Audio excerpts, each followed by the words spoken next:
So now recording, yeah. Okay, let me start. Okay, hello everybody in South Korea. Thank you, especially to you, both of you, for joining this panel.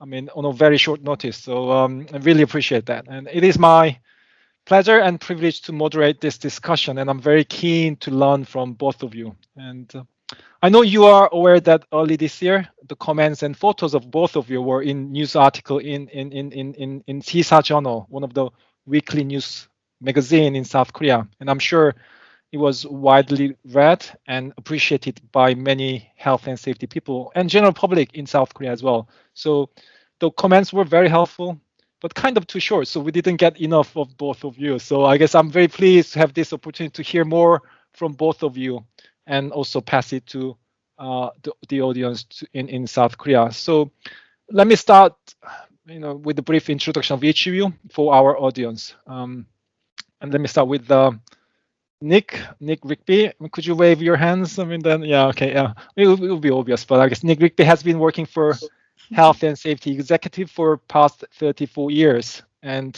he led many major investigation in various sectors as a principal inspector, including some with the national and international level media attention. And for the last 5 years, he has headed HSC's international delivery of support to other health and safety regulators around the world. So, well, I can say, I mean, it's fair to say that he is a living witness of health and safety regulation in the UK. So it's great honor to have you here today. Anything you want to add, Nick? No, I think that introduction is great, Thomas. Thank you. Okay. I'm really pleased to join you. Yeah. Okay. Our second panelist is Dr. Victoria Ropper, and she's associate professor at law school in Northumbria University. And she used to work as a corporate lawyer, but now she's a full-time academic. And she's the author of the 2018 article titled A 10-Year Review of the Corporate Manslaughter and Corporate Homicide Act 2007. So in this article, she carefully reviewed the extent to which the act has been successful or not in meeting its initial aims. So topic her doctorate degree was also about corporate manslaughter and corporate homicide act 2007. So I think no one will be better qualified to talk about this particular act than Victoria. So again, great honor to have you here today. If you want to add anything, yeah. Thank you very much. Thank you very much for inviting me. I'm sure it's going to be an interesting discussion. Okay, great. So let me start with the question to Nick to hear wider historical context of health and safety in the UK. And can you give us kind of a quick whistle-stop tour of the health and safety in the UK? I mean, what were the significant change made, like top 5 or something, and then including that Health and Safety at Work Act 1974, and what drove those kind of changes? Yeah, I think it's useful to explain why we developed that legislation as far back as 1974. Yeah. In the 1960s, health and safety performance in the UK was no better than anywhere else. It was a lot worse than many places. And we were labouring under a legislative framework that looked like much of the rest of the world, with prescriptive legislation where government told industry how they had to address any particular risk. We realised that we weren't making any significant progress, commissioned a review, and came to the conclusion that we needed a fundamental change to our approach, to move from one where government in effect owned responsibility for deciding what the precautions should be in a particular situation, to one where that shifted on to the person who created the risk. So the 1974 Health and Safety at Work Act completely changed our approach in a very fundamental way. And what it did, it said, instead of government owning risk and deciding what precautions should be used, it's for those who create the risk to have that responsibility. So any business that is operating in a way which creates risk suddenly had to start taking far more responsibility for those risks. And that shifted the responsibility away from government onto those who were creating it. Now, that was a very significant change, and the change didn't happen overnight. But what that did, it led the way to a change from very prescriptive legislation, which I know that much of the rest of the world still operates under, to what we call goal-setting legislation. And the 74 Act is very simple. It sets a goal for those who create risk, those who employ people. And it simply says, you must ensure the health and safety of anyone who works for you and anyone else who can be affected by the way you do that work. So it's a very simple goal, ensuring the health and safety. Clearly, it has to be proportionate. And what we're expecting businesses who create risk to do is approach and manage the significant risks. We're not interested in trivial risks, because there's risks in everything we do, and we accept those. But significant risk, which can lead to injury, ill health at work, or even worse, fatality, then those are ones we expect businesses to concentrate and prioritize their efforts on.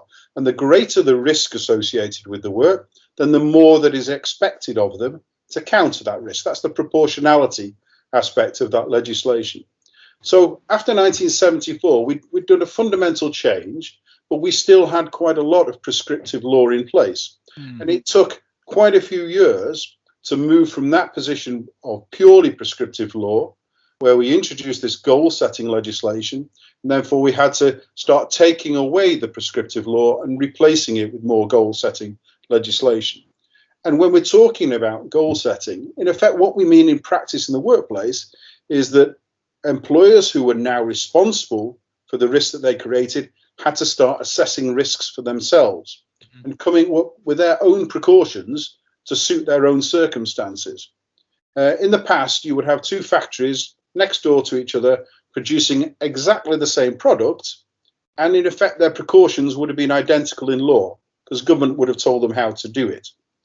What the change meant was you could have those two factories operating side by side, producing exactly the same end product, but how they then go about controlling the risks was down to them. The only thing government is then interested in is whether or not they achieve the goal of ensuring health and safety of their workers and anyone else who could be affected. How they do that is frankly up to them. One business might go down a very technological-based approach, using guarding of equipment and very few people involved. One may use systems of control of how they operate the people, how they train the people, or you could have a combination of the two. But gone was the prescription saying, that's your problem, and that is the only solution that's available to you. And what that allows is tremendous innovation in moving forward with health and safety. Because the old prescriptive route didn't really allow for innovation at all, which is why countries who stick to a prescriptive regime can sometimes struggle to make significant improvement in their health and safety performance. So that's probably the most significant change in the last, probably since the Industrial Revolution, when HSE started in the 1830s, or its predecessor, the factory inspector. That is the most fundamental change that we've had, and we would like to think it's the most significant. That law has remained virtually unchanged since 1974, and we're very confident it affords the protection that we want for the workforce and others who could be affected by their activities. So that is, lawmaking is one thing, but then there is a law enforcement in the regulator, but also law enforcement in the court. So yes. How that kind of interaction change as things moving on? Yeah, the role of the regulator changed to some extent, because before it was in a prescriptive regime, the regulator in effect can go along with a tick box. They know exactly black and white. That guard should be that high, that precaution should be in place. Tick, tick, tick. It's either there or it's not. Once you allow different businesses to approach the management of risk in different ways to achieve that end goal, then your inspectorate needs to be far more competent and capable of assessing differences of approach. So our inspectors, when they go into a workplace, are not necessarily looking at the particular control that's in place. They're looking at the overall safety management system being operated by that business and having to come to a view about whether that business is doing everything the law is expecting of them to achieve the end goal of ensuring the safety of the workforce. So it's required significant upskilling in the regulator, and it's also required a significant upskilling in the businesses themselves, because they can no longer rely on government simply telling them what to do. They've had to learn how to assess risks, how to prevent situations occurring in the first place, how to eliminate risk from their environment completely. They've had to upskill significantly as well. I mean, because of the way health and safety operates in the UK, it's very much a tripartite system. There's 3 parties involved, all working equally closely together. That's government, business, and the workforce. And HSE's board, we are an agency of the UK government, HSE's board is set up on that basis. It has representatives of government, representatives of business, and representatives of the workforce, all working with the same goal of helping business achieve that, the ensuring of the health and safety of the workforce. I mean, it's not your jurisdiction, but I mean, eventually, then when things go wrong, then it is a court or is a prosecutor who is, in a way, decide what kind of penalties, what kind of charge they have to make. So,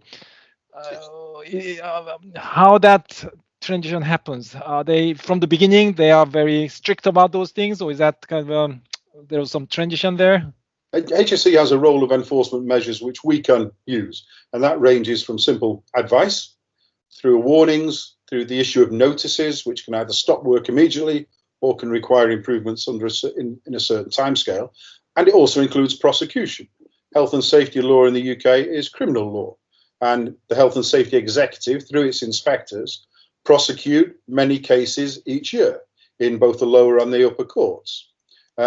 It is only in a situation where we have a fatality which meets certain strict criteria that certain of the fatalities then get taken on by the police and the Crown Prosecution Service, and that gets into the territory of the corporate manslaughter that you've still discussed. But HSE still prosecutes for the majority of fatalities at work in the UK. And to give you an idea, I mean, you mentioned penalties, just to give you a feel for the level of penalties associated with health and safety offences in the UK, and they have increased significantly over the past few years. In the last year for which we've got figures, which I think is 18-19, HSE prosecuted 325 cases.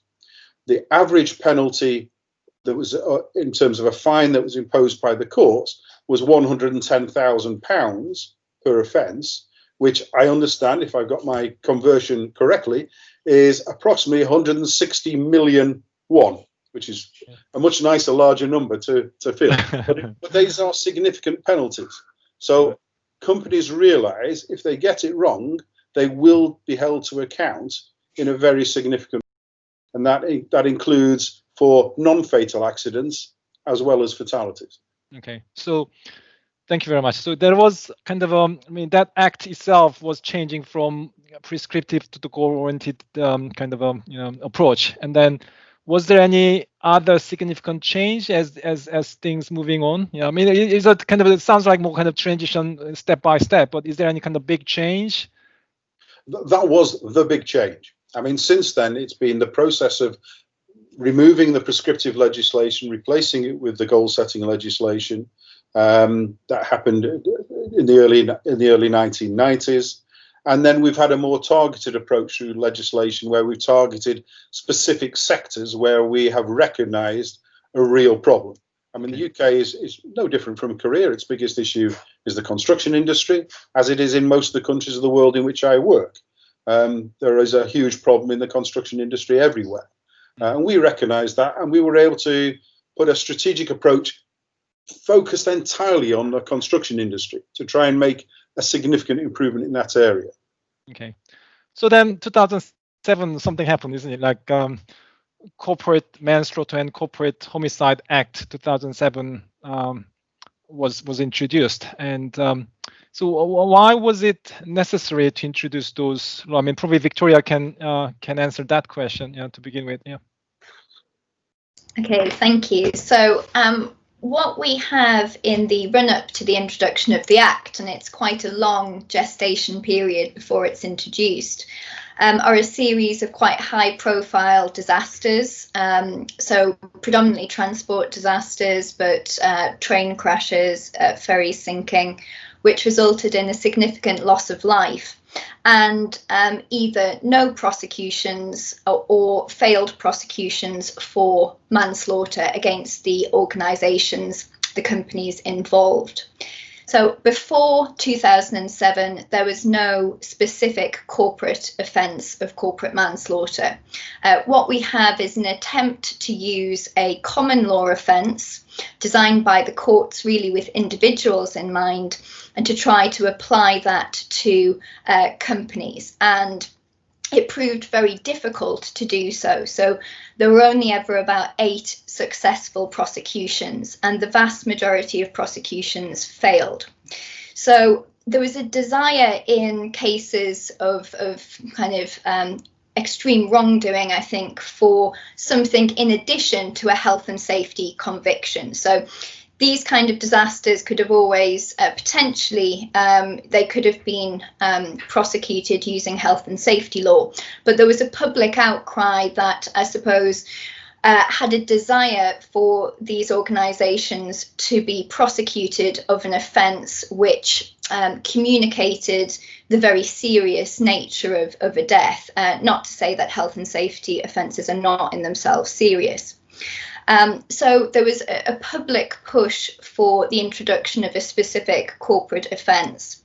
I think as well, Nick's talked about kind of work-related deaths, and by this point in time, I think there'd been significant strides made in relation to the rates of work-related fatalities. But I think there was still a thought that many deaths could still be avoided. And it was hoped that the introduction of the Act would act as a kind of a deterrent for lax health and safety practices across organisations more generally. But I think it was the high-profile disasters which kind of captured the media, you know, and it was the Labour government made a commitment to introduce an offence.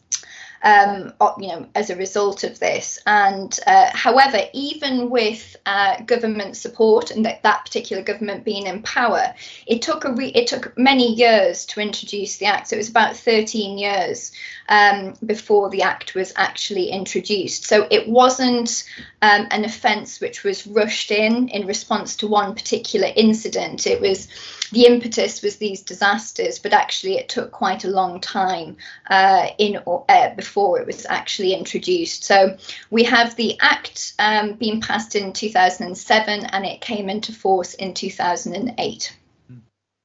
So it was a long period then before that. I'm sure there are many different perspectives, different concerns, and different tensions before the launching that Act. So what kind of tension was there before the Act passed? So there certainly was some tension. I mean, I'm speaking generalizations, but in general, bodies that were representing industry and commerce were concerned about the introduction of the Act, and particularly initially were not particularly supportive. And that contrasted with worker organisations, organisations which represented, you know, bereaved family members, etc., who very much were wanting the introduction of a specific corporate offence. Now, the government argued that you know, businesses, companies didn't necessarily have anything to worry about by the introduction of the Act if they were complying with health and safety law already, because the UK Corporate Manslaughter Act does not impose any additional obligations on an organisation. So where an organisation, a company, was already complying with the health and safety requirements that we've just discussed in the Health and Safety at Work Act, they had nothing to fear from the introduction of the Act, and they shouldn't have incurred any additional costs you know, in complying with the legislation. Another point of tension, though, was in relation to whether the Act should also introduce individual liability, so an additional offence for individuals. So, for example, directors of companies or managers of organisations. And this was, again, a point of tension. So organisations representing industry were concerned about this. They were worried about additional potential liability on directors and managers, particularly if there was a suggestion there was going to be the possibility of imprisonment, etc. And generally, again, organisations representing employees, etc., they were in favour of the introduction of individual liability as well, suggesting that the deterrent effect of the Act would be maximised by its introduction. And some commentators believe that to be the case as well, that it would work best where it was potentially dual liability of corporation and manager and directors. In the end, that tension was resolved in favour of industry. So the government at the time changed its mind. So they'd initially indicated they were wanting to include individual liability, and they then turned around and said, well, actually, we think the clear focus of the Act is on corporate liability, and we're not going to include individual liability. And the final version of the Act, which has remained unchanged, is that there is no secondary liability under the Act. So it's not possible for an individual to be guilty, for example, of aiding or abetting of the corporate offence. Individuals still can be prosecuted under either health and safety law or under gross negligence manslaughter, but the Act itself did not create any additional liability for individuals. So that was certainly a point of tension, and the government did consult on these matters, and various people had put various views forward in that rather long kind of consultation and development period. Thank you very much. So Nick, I'm sure you remember that time that when trying to debate and then introduce this kind of new act. And was there any tension you remember at that time? It's not so much tension because HSE has always had the ability under the Health and Safety at Work Act to prosecute individuals. We prosecute individuals every year, not only prosecuting companies. And that can be for non-fatal or fatal injuries. And we can prosecute employees, we can prosecute managers or directors. And there are people in prison at the moment who have been convicted of health and safety offences by the HSE, not necessarily because anyone's died. So in effect, the corporate manslaughter wasn't adding much to the outcomes that the individuals would face, because they could face that already under the Health and Safety at Work Act. I think what Victoria's just said is very true. It's a statement of saying these things are so bad that simply pursuing what's known as a regulatory case under the Health and Safety at Work Act didn't feel enough of a punishment, particularly for the large businesses, which could hide behind their very significant layers of hierarchy within their organisations. That was the feeling I got at the time. Yeah. So that deterrent effect. So there might be some deterrent effect, but it is not as big as you might think then, yeah. Well, the penalties are no different than if it's a prosecution under the Health and Safety at Work Act in effect, because our fines when we prosecute in the higher courts, in the Crown Court, it's an unlimited fine upon conviction. Individuals can go to prison. No one can send a company to prison. It can only deal with its individual directors or managers, and they can be prosecuted and sent to prison under the current what was the current legislation, the 1974 Act. Okay. Yeah, so there was quite a lot of discussion in academic circles about the symbolic effect of the Act. So yes, that it's absolutely right. The penalty was no different, but the fact that the organisation could be guilty of corporate manslaughter, which indicated the very seriousness of the offending. And I'll probably touch on it later, but there was a suggestion that some family members, etc., would feel that justice had been better served by the fact that the organisation that killed their loved one had been convicted of, by nature, a very serious crime. Not that I don't think health and safety law generally are serious crimes, but there is perhaps a perception problem with the general public. And building on that sort of a deterrent effect, the reputational damage to very large businesses is very significant. And for a company to be held accountable for a corporate manslaughter, death of a worker, for example, has the potential to be a very significant issue for that company. Okay, so that was kind of an intention. That was a kind of expected outcome. But then what happens in terms of I don't know, prosecution, conviction, and fine? I mean, could you tell a bit about that, Victoria? Yes, no problem. So I've spent a lot of time looking at cases under the Act. So we have the Act come into force largely in 2008, and it's not until 2011 when we have our first conviction. That's to be expected because the investigation and prosecution process can take a few years where a death's occurred. So the first company to be prosecuted and convicted was a company called Cotswold Geotechnical Holdings. It was a fairly small company. It involved the death of an employee who was working for the company at the time. And the company was fined £385,000. So, a fairly significant amount, although again, it is unlimited potentially under the Act as well. I would say that this case is fairly representative of the type of cases that are commonly prosecuted and convicted under the Act.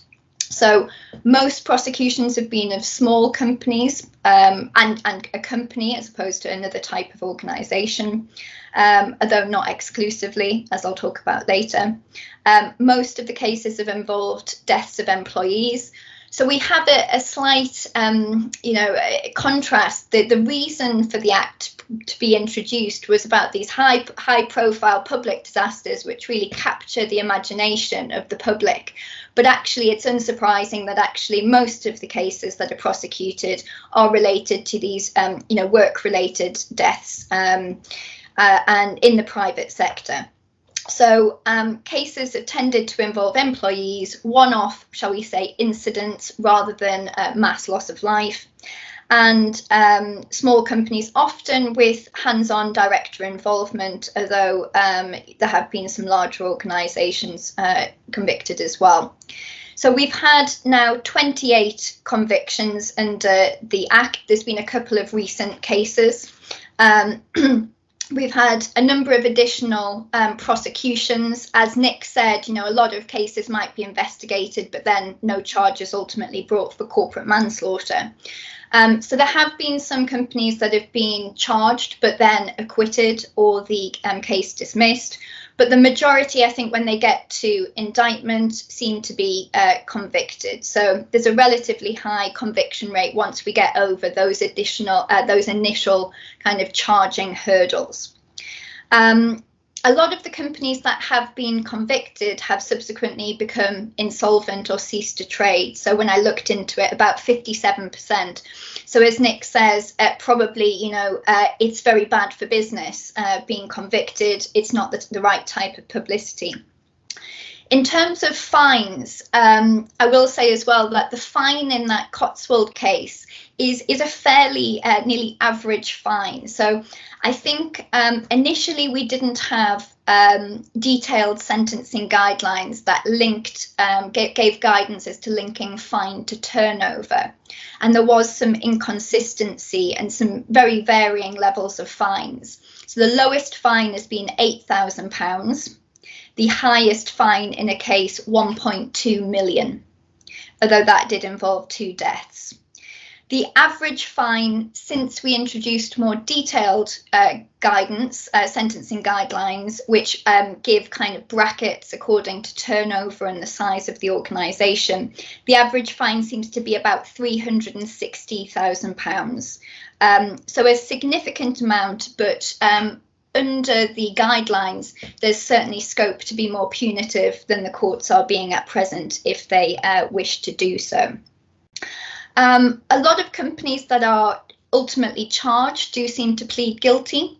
So about 2/3 of the cases, actually, the companies have pleaded guilty. And I think compared to the common law, where we had most companies that were charged were acquitted, so wasting costs and time, it does seem to be that there's a better chance of conviction under the Act than there was previously. But to give an indication of what we might have expected, a regulatory impact assessment was done at the time the Act was introduced, and it suggested 10 to 13 cases a year. So there was never an intention for the Act to be used to prosecute all of the deaths, that work-related deaths and other deaths caused by organisations. It was always intended to be reserved for the very worst cases. And as Nick says, the Health and Safety Executive will more commonly pursue a prosecution under health and safety law. But clearly we haven't had anywhere quite like 10 to 13 cases a year, even allowing for a bit of a lag on the introduction of the Act. So more prosecutions and more convictions than under the previous law, but we're probably being very generous, certainly less than 1/3 of the cases that were predicted. And it's not entirely, clear, I suppose, to a certain extent, that was an estimate, and it was quite hard to estimate exactly how many new cases it would be produced under the Act. So a significant, I think, progress compared to where we were, but perhaps a disappointment still for some commentators in terms of what's been achieved. Thank you. Thank you very much. That's very interesting. So, I mean, you talked about it is more kind of small company rather than high profile, big kind of a company. So why is that the case? Yeah. Shall I say something on this, and then I think Nick will might want to say something more generally about the context, because he's obviously used to investigating, health and safety failings more generally. So I think when I've looked, my view was that it's more likely to be very small kind of companies who are operating on very tight profit margins, who are more likely to kind of flagrantly disregard health and safety, so not provide any safety equipment, not provide training, and I think that whilst it's not to say that large organisations don't have health and safety failings, I think they probably have the resources to spend more money on it. I don't know what. So basically, I think very small organisations are just more likely to be involved in a death. And I think there are some statistics that I've looked at that do suggest that actually a relatively small proportion of deaths are caused by large organisations. But Nick can come in and give his view. Yeah, I mean, certainly most of the large organisations have the resource and the commitment to have developed safety management systems. They, in effect, by doing so, they automatically build themselves some barrier of defence, if you like, to say, we can say we're doing all these things to protect our workforce. They don't always get it right, and things can go wrong, and the big companies can have serious accidents and fatalities. But often there are layers of protection for the top levels of that organisation. If you compare that to the micro company, which can be one man who sets himself up as a company, and therefore is covered by the Act, and he might employ one two people, one subcontractor. Generally, he will be very hands-on with the operation of that business. He will be there on the building site himself. He will be conducting the work himself. If something therefore goes wrong on that site, it's far easier from an evidence perspective to prove that that director of that business knew full well what was going on. He was the one making all the decisions. There weren't layers of bureaucracy below him and hierarchy to make the decisions. He was making the decisions. He was deciding, yes, we're doing this in an unsafe way, but we will carry on doing it that way. So that, I think, sort of lends itself. It's been the same all the way through with any health and safety prosecution, where we have businesses, where generally small businesses, where the directors are directly involved in the failings.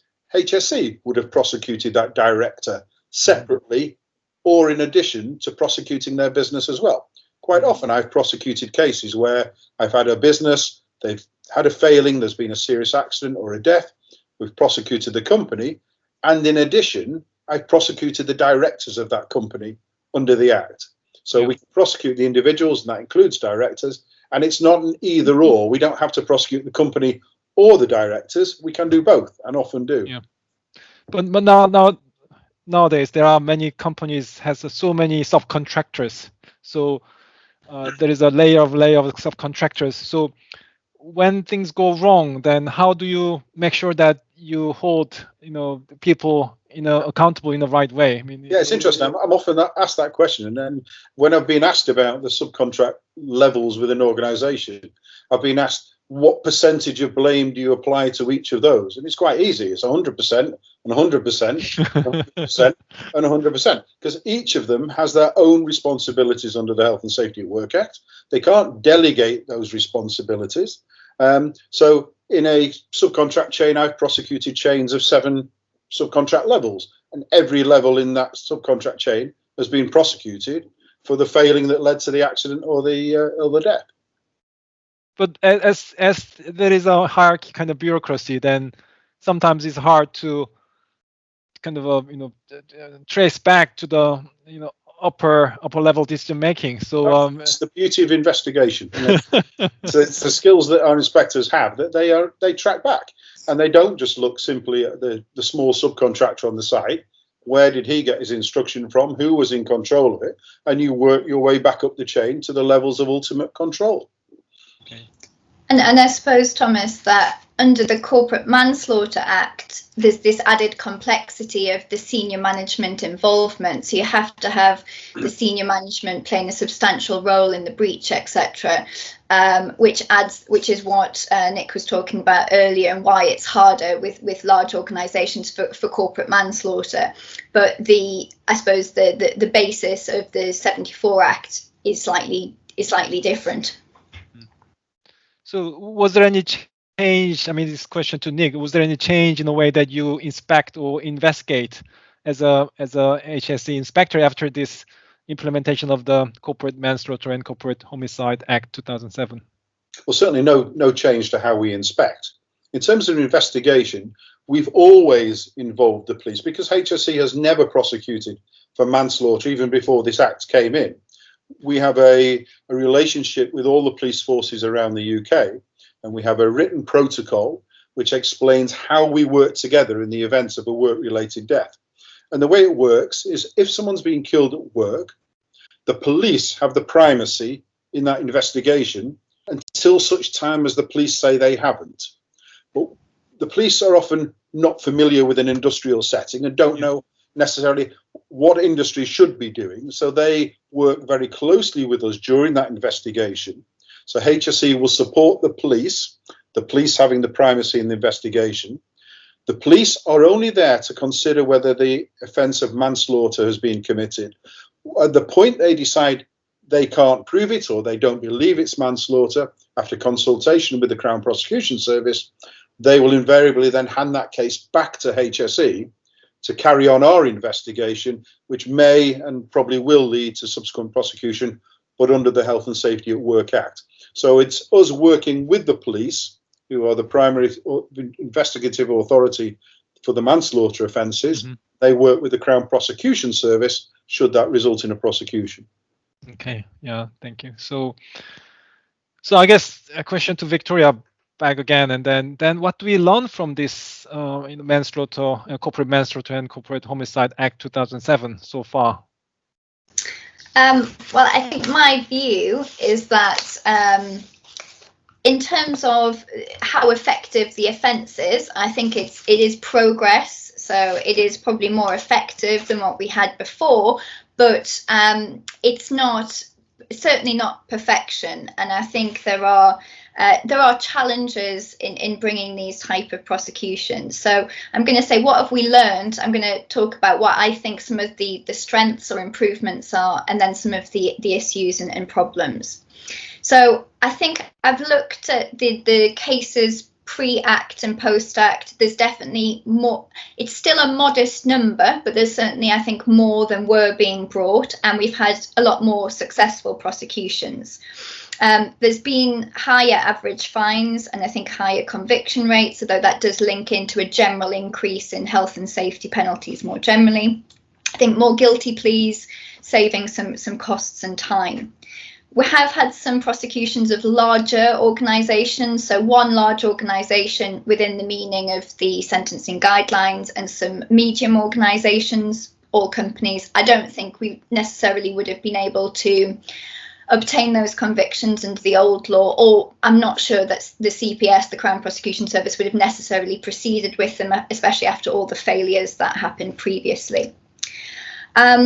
I think that the offence can be successfully enforced in conjunction with health and safety law. Nick touched on this before, but actually most cases where a corporate manslaughter charge is brought, as Nick mentioned, a health and safety charge is brought as well. And my analysis suggests that in 50% of cases where the company is convicted of corporate manslaughter, they're also convicted of one health and safety offence or sometimes more.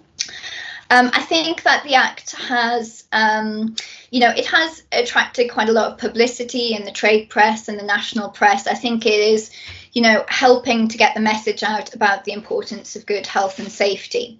But saying that, it has attracted quite a lot of criticism as well. And when I met with the journalists earlier last year, they seemed a bit surprised actually about the fact that there was quite a lot of criticism of the UK Act.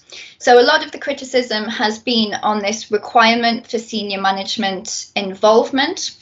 It is difficult with any corporate offence. It's getting the balance right. So you don't want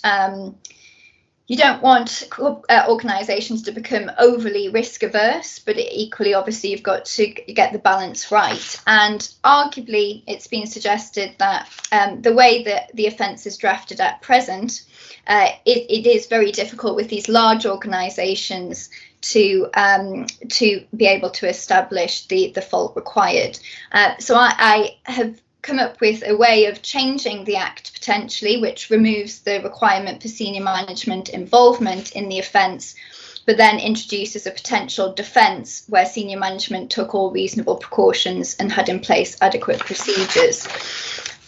So potential for reform of the basis of liability. I think clearly we've talked about the fact there's been less cases than predicted.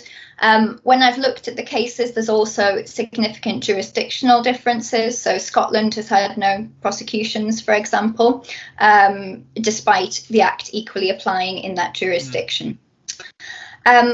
Prosecutions of large companies, large organisations, when I've done my analysis, they do normally result in failure. So actually quite a lot are being brought, more than I thought were going to be, but they're not successful. It's very difficult for me as a researcher to tell how much that is about senior management tests, so the senior management requirement. Some of it, I think, will just be about being able to pay for better legal representation and to be able to do the negotiation and potentially get the charges down. I do think that the Act has the potential to compound feelings of injustice. So, yes, the family members who, of the 28 cases that have been successfully convicted, probably do feel that justice has been done, but the majority of deaths aren't prosecuted using corporate manslaughter. And I do see in the press quite a lot bereaved people saying that, they want corporate manslaughter prosecutions, and I fear for the majority of them that they won't happen. And Grenfell, obviously, depending on what happens with that, but it's been talked about a lot in the Grenfell case. And it's obviously not clear that prosecutions will be obtained. I think that in the UK, one of the stated government intentions was to create a level playing field for different types of organisation. So the Act does apply to the public sector, to deaths in custody, etc. There hasn't been any convictions of anything but a company. An NHS trust was prosecuted, but the charge was dismissed. I don't think that we would expect a huge number of public sector cases, but again, the regulatory impact assessment suggested one a year, and we've had one in 12 years. I think the deterrent effect of the Act is questionable, or at least very, very hard to prove whether the Act has any deterrent effect. There's been the long-term trend in work-related deaths. It has been downward with a levelling off in recent years. So a slight reduction in the rate of deaths since the Act was introduced, but I think that my view is that is probably just part of that longer downward trend rather than as a result of this Act. And I think that another area which has attracted a lot of criticism has been the lack of individual liability, although it is possible, and we've seen that it can be used in conjunction with existing offences like health and safety and, less commonly but possibly, gross negligence manslaughter. There has been criticism that where multiple charges are brought, like Nick talked about before, particularly in the early part of the Act's introduction, there were quite a lot of plea bargains, or it appeared to be, where, for example, the company would plead guilty and the charges against individuals wouldn't be pursued. When I've looked at it, I think that seems to be happening less in the more recent cases, and particularly, although it's not necessarily linked, but it seems to be since the new sentencing guidelines were introduced. So that's been an area of criticism, although I think the position seems to improve somewhat. So I think it's progress, but definitely not perfection, would be my view of the Act. Okay, thank you. Anything you want to add, Nick? No, not on that particular point, no. All right. Sorry, really well, so. I know, Victoria, you also have very keen to share some of the lesson to other jurisdictions. So I don't know whether you want to say something about, I mean, not particular specific jurisdiction, but in general, what lesson you want to share to other jurisdictions? Yes, and I think I will acknowledge these are generalizations, and that each jurisdiction, will have its own particular legal system and its own particular enforcement environment, which is likely to be important. But some of the things that I've been thinking about when I've been analysing the Act, obviously there are different ways of imposing liability, and we have our basis of liability in the Act. Other jurisdictions, I know, for example, Australian states are starting to introduce industrial manslaughter, etc. And they all vary slightly in how they impose liability. I think what I would say is that I don't think that the UK liability is perfect, so I would be cautious about just replicating it exactly. I think it could be improved upon slightly. In terms of enforcement, I think that if this is what we talked about before, I don't really think there's any point in introducing offences that are not enforced, and that organisations know they have no chance of being convicted. So I think if offences are introduced, then the enforcement environment needs to be taken into account. I think that Nick has already talked about something which I had in my notes. So I think that guidance and protocols to deal with any complexities within the investigation and prosecution environment are to be advised and recommended. I think if you're looking, and it depends from whose perspective you're looking at these things, but if you're looking for kind of maximum deterrent effect, perhaps individual liability, particularly if there aren't already offences in place for individuals, would seem to be something sensible to consider. In terms of one of the key measures of success of the UK Act has been the number of prosecutions, and I do think it's a slightly crude way of measuring its success, particularly because what you really want is less accidents and less deaths. But of course, it's practically impossible to work out what impact the Act has had in that respect.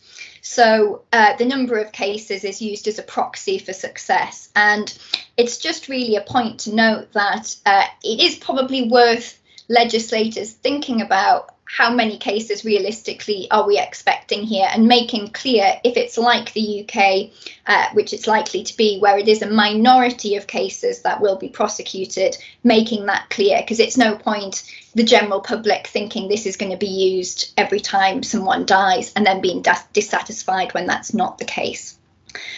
The same about large organisations. So there's been an awful lot in the UK criticism that the Act's failed to hold large organisations to account. But and I do think there are potential problems with the senior management test, but I think it is also important to recognise that if the majority of deaths are being caused by smaller organisations, then that is, going to be reflected in prosecutions.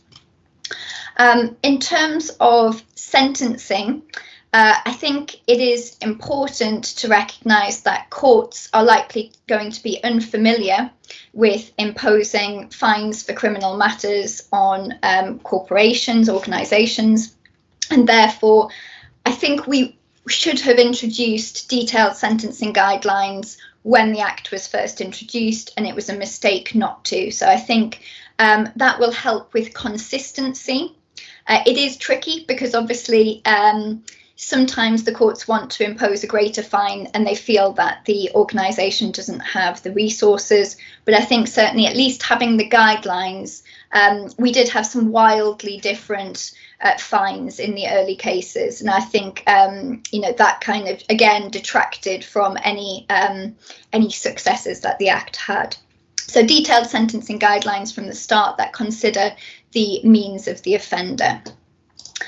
We have the ability for the courts to order publicity orders in addition to a fine. So this is where the company has to publicise the fact of the death, the conviction and the fine. I'm in favour of them. The reporting in the general press can be a little bit hit and miss in terms of its accuracy of the law, etc., and of what's happened. So I think they add clarity, and obviously it is partly about the deterrent effect and naming and shaming. So I think that is a potential sanction that courts should be able to impose in addition to a fine, which will presumably be the main sanction. Courts can also impose remedial orders in the UK, requiring the organisation to remedy any problems that led to the death. But as Nick's kind of touched upon, that shouldn't normally be necessary because the Health and Safety Executive or other regulatory bodies will have stepped in before, the 3 years after when you're coming to court. But I think depending again on the regulatory environment and the enforcement environment, it's there as a kind of a backup in case there are ongoing problems and the court wants to impose that. And then just a couple of last points. I think the plea bargaining problems could be potentially dealt with by prosecutor guidance on, when it's acceptable to accept a plea and when it's not. We do have prosecutor guidance. It just doesn't seem to cover these particular points. And lastly, just on the families and bereaved, I think our protocols do talk about keeping family members updated and letting them know in advance of any charging decisions. And I think that is a good thing for other jurisdictions to replicate, because I think, there is disappointment when charges aren't brought. And I think it's better that they hear about that officially rather than turning on the TV and finding out about it from the news. So there's some of the kind of general lessons I think that can be learned from the UK experience, but of course each jurisdiction is unique and will have its own particular concerns and enforcement environment. Yeah, very, very comprehensive. Thank you very much. So that's in 2007 is ongoing, but I guess the question back to Nick is that I know you've been working on more international side, but what are the new health and safety challenges on the horizon, and any new strategies HSE is trying to implement, or especially not just more kind of preventive side rather than kind of a discipline side? Yeah. I mean, everything we do should be preventive. We don't want to spend time prosecuting people. We want to spend time seeing companies, exercising effective safety management systems. That's what we want to see. But unfortunately, some companies won't abide by the rules, and we will have to step in as the regulator. Mm-hmm. In terms of future challenges, well, the industrial world keeps changing. Green energy, use of hydrogen, energy storage are presenting some significant challenges. which we're working on. We're trying to be in advance of the curve, and a lot of the scientific work we do looks forward 10, 15 years. What are the industries of the future going to look like, and what risks will they present? So we have the scientific backup already in place before we start seeing them actually out there in the workplace. So those are some obvious ones. People working in the vicinity of robots is a particular issue at the moment. Moving away from the mechanics of health and safety to the people more. We are still going to have people involved in the workplace. You know, there's an awful lot of people on the planet who have to be, you know, have to have gainful employment, and understanding how humans behave is probably a core activity now, more so than the technology. You know, we solved machinery safety guarding some time ago, but we still have accidents. Why do we still have accidents? Because people behave in strange ways sometimes. And it's about understanding those behaviours, what prompts someone to work in an unsafe manner when they know full well it's an unsafe manner. So behavioural safety is a big area that we're working on. The other one from a regulatory perspective, and it helps guide our strategy, is better use of data. Regulators have sources of data from all over the place. It's how best to use that data, how to amalgamate it, and how to actually use it to focus our attention. Because as most regulators around the world, we have a very small inspectorate trying to regulate many millions of businesses. How do we focus and direct our limited inspector resource at the right premises where we can better predict that that's where we're going to find poor compliance? So we spend an awful lot of time on the data analytics, working out where to point our inspectors to the most bangs for the buck, if you like. If we're going to send very few inspectors out there, let's make sure they're getting to the right places and not simply knocking on the door of the compliant, because that wastes everybody's time. One particular change in the UK recently, in the last 3 or 4 years, which has perhaps changed our relationship with business, is that our inspectors now charge for our inspection time if we find things wrong. Historically, all our inspections have been free. We walk in through the door, we carry out an inspection, and whether we find something right or wrong, we walk out the door and there's no bill involved. We now have a process called fee for intervention. So if an inspector identifies something that they believe to be a material breach of the law, even if it would not have resulted in prosecution beforehand, even if it would only have perhaps resulted in us sending a letter to the company and saying, you need to improve in this area, they will now be charged for the full time of our involvement during that visit, and that's during time on site and time back in the office doing the administrative work with it. And those bills can be significant, and that will apply during an investigation as well. So that recovers our cost. Again, we're back to the polluter pays principle.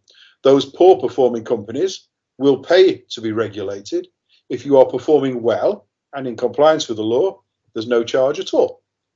So the polluter pays principle, I think, is quite an effective one in the health and safety sphere. And we like to think that's also going to have some form of deterrent effect, or let's put it in a different way, a significant encouragement to business to perform on the right side of the line rather than letting themselves slip to the other side, because they can suffer an inspection without any notice at all, and suddenly they get landed with a very large cost, which could outweigh what they should have been spending on sorting out the problem and preventing the issue in the first place. Thank you. That's very helpful. So, I mean, that was my last question. I mean, it is not just one law. I mean, I can see there are multiple things which has to work together so that I guess UK is very good health and safety record. So, any last comments you want to make, Victoria, Nick? Victoria?